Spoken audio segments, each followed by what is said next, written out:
ಇದು ಅವ್ರು ರೇಣುಕೆ ಎಳ್ಳಮ್ಮ ತಾಯಿದ್ರು ಎಳಲೆ ಅವಳು ಬಹುಸನ ಬರೋದು, ಅವಳ ಹೆಸರೇ ಎಳ್ಳಮ್ಮ ಅಂತ ಬಂದಿರೋದು. ಅದಕ್ಕೆ ರೇಣುಕೆ ಎಳ್ಳಮ್ಮ ತಾಯಿ ಅಂತಂದು ಅವಳು ಕಾವಡುಗಲಿ ಹೇಳ್ಬಿಟ್ಟು ಎಳಲೆ ಬಂದು ನಿಂತ್ಕೊಂಡಾಗ ಎಳಲೆ ಅವಳು ನಮ್ಗೆ ತಿಳಿಸ್ತಾಳೆ. ಅವಳು ಅಸ್ಕರ ರೂಪದಲ್ಲಿ ನಮ್ಗೆ ತಿಳಿಸಿದಾಗ ಅವ್ರ ಕಷ್ಟ ಹಿಂಗೆ ಬಂದರೆ ಇದೇ ಥರ ಬಂದರೆ ಇಂಥದ್ದೇ ಇದೆ ಅಂತ ನಾವು ಕೇಳ್ತೀವಿ. ಅವರು ಇದೇ ಥರ ಅಂತ ನಾವು ಹೇಳ್ತೀವಿ, ಅದೇ ಥರ ಅಂತ ಅವ್ರು ಒಪ್ಕೋತಾರೆ. ಅದೇ ಥರ ಸತ್ಯವ ಸುಳ್ಳು ಅಂತ ನಾವು ಓಪನಾಗಿ ಕೇಳ್ತಾ ಇರ್ತೀವಿ. ನಿಜಾನೇ ಸುಳ್ಳರಿಲ್ಲ ಅಂತ ಓಪನಾಗಿ ಇಲ್ಲಿ ಅಂತ ನಾವು ಕೂಗ್ತಾ ಇರ್ತೀವಿ. ಏನೇ ಬಂದರೂ ಅವ್ರ ಕಷ್ಟವ ನಾವು ಬಸುತ್ತಾಗಿ ಹೇಳ್ಕೊಡ್ತಾ ಇರ್ತೀವಿ. ಅದೇ ಥರ ಆಗಿ ಅವ್ರಿಗೆ ತಡ ಮುಖಾಂತರಾಗಿ ಇಂಬೆಂಟ್ ಪರಿಹಾರ ಆಗಲಿ, ತಮ್ಮನ ಹತ್ರ ಕಪ್ಪು ಪರಿಹಾರಲ್ಲಿ ಪರಿಹಾರ ಮಾಡ್ಕೊಡ್ತಾ ಇದ್ದೀವಿ. ಗುರುಗಳೇ, ಕೆಲವೊಬ್ರು ಪರೀಕ್ಷೆ ಮಾಡೋದಕ್ಕೆ ಅಂತಾನೆ ದೇವಸ್ಥಾನಕ್ಕೆ ಬರ್ತಾರೆ, ಇನ್ನು ಕೆಲವೊಬ್ರು ಎಲ್ಲಾ ನಿಂದೆ ಎಲ್ಲಮ್ಮ ಅಂತ ನಂಬ್ಕೊಂಡು ಕೂಡ ಬರ್ತಾರೆ. ಇವರಿಬ್ಬರಲ್ಲಿ ಯಾರಿಗೂ ಒಳ್ಳೇದಾಗುತ್ತೆ ಗುರುಗಳು? ಇಲ್ಲಿ ಅವರು ಯಾರು ಪರೀಕ್ಷೆ ಮಾಡಕ್ಕೆ ಬರ್ತೀವಿ ಅಂತಲ್ಲ, ಅವ್ರಿಗೆ ಇನ್ನೂ ಕಷ್ಟ ಜಾಸ್ತಿ ಆಗುತ್ತೆ.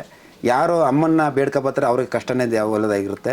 ಯಾರು ಅವ್ರ ಅಪ್ಪನೆಮ್ಕಲ್ಲಿ ಬರ್ತಾರೆ ಅವ್ರಿಗೆ ನಡೆದಿರಲ್ಲ. ಯಾರು ಅವ್ರ ತಾಯಿ ಮೇಲೆ ಹೋಗಿರ್ತಾರೆ ಅವ್ರಿಗೆ ಒಂದೇ ವಾರ 2 ವಾರಕ್ಕೆ ನಡೆದಿರುತ್ತೆ. ಅವ್ರು ಏನೇನು ಬರ್ತಾರೆ ಅದೆಲ್ಲ ನಡೆದಿರುತ್ತೆ. ಅವ್ರು ಅದೇ ಥರ ಬಂದು ತಾಯಿ ಹತ್ರನ ಹರ್ಕೊಂಡು ತೀರಿಸ್ತಾರೆ, ತಾಯಿ ಹತ್ರನೂ ಬರ್ತಾ ಇರ್ತಾರೆ. ಓದೋ ಒಂದೊಂದಾರು ಚಿನ್ನ ಇಲ್ಲ ಅಂತ ಬಂದರು, ಅವ್ರಿಗೆ ಮಾಂಗಲ್ಯ ಸಿಕ್ತು. ಮಾಂಗಲ್ಯ ಚೈನ್ ಸಿಕ್ತಾಗಿ ತಾಯಿಗೆ ಒಂದು ಮಾಂಗಲ್ಯ ತಂದು ಹಾಕಿದ್ರು. ಈ ಥರ ಮಕ್ಕಳ ಫಲ ಇಲ್ಲ ಅಂದ್ರಿಗೆ ಮಕ್ಕಳ ಫಲ ಆಗಿರ್ತೀವಿ ನೋಡಿ. ಇವತ್ತು ಒಂದು 5-6 ಜನ ಬಂದರು, ಮಕ್ಕಳ ಫಲ ಇಲ್ಲ ಅಂತಂದರು.